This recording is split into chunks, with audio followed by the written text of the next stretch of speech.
आनी हें करूंक तो आमकां ताचो पवित्र आत्मो दिता पयले वाचपान सांगलां. आनी ताचें नांव आमी परगटूंक लागता.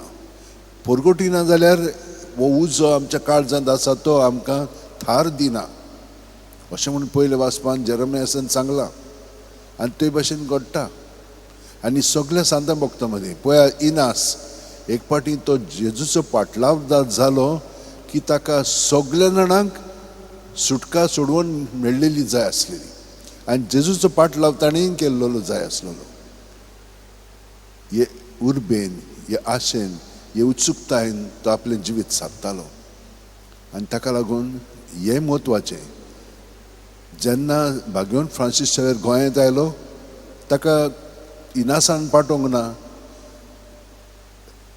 पोर्तुगालाचो रे जॉन तिसरो ताणें इनासा कडेन मागलें, पूण परवानगी घेतली पाप साहेबाची. आनी पाप साहेबान ताचो प्रतिनिधी कसो म्हणून ताका गोंयांत धाडलो. म्हणून ताका अधिकार आसलेलो. तो बेश्टोच येवंक ना. आमचे संस्थेच्या फुडाऱ्यान म्हणजे इनासान ताका सांगलें तूं वच म्हणून. हो अधिकार ताका दिलो. पूण कित्याक लागून दिलो?